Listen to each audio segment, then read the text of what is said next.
تشتهر عدد العناصر الذين كانوا يخدمون ضمن القجلة يتراوح بين 110 إلى 115، يرأسهم النقيب إبراهيم الأرمني، وكان رشو غازار هوسيبان هو الخياط الذي يقوم بتفصيل الألبسة العسكرية للجنود في القجلة.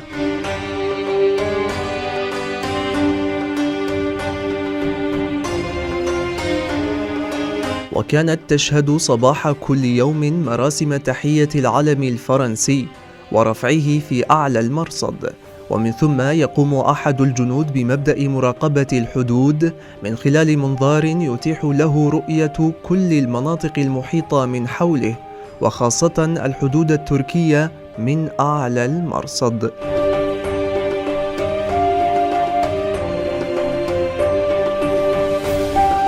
وأضاف ملكي بوغوس أنه هنالك معلومة غير صحيحة بأن القجلة كان فيها مشنقة، وفي الحقيقة لم يشنق أي شخص فيها، والمقصود بالمشنقة خطأ هو مرصد المراقبة الذي بقي وحيدا سالما من كل أجزاء القجلة.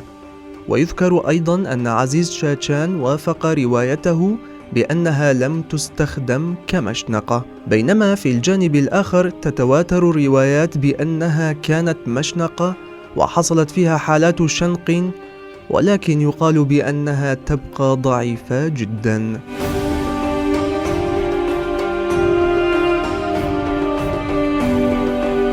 في عام 1933 تم نفي الزعيم السوري سعد الله الجابري إلى عين دوار، وتم التحقيق معه في القجلة الفرنسية بسبب مواقفه من حكومة الانتداب.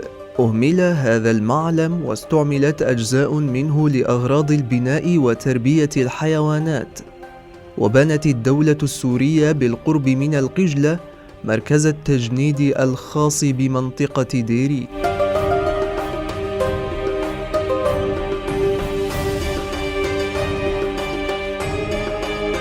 حاليا لم يبقى من الثكنة سوى بئر مردم وبقايا جدران لبعض المنازل وبرج الرصد وآثار السجن، وفيه درج ينزل إلى أسفل الأرض على شكل قبو، حيث لا زالت معالمها ماثلة للعيان وأحداثها مخزونة في الذاكرة.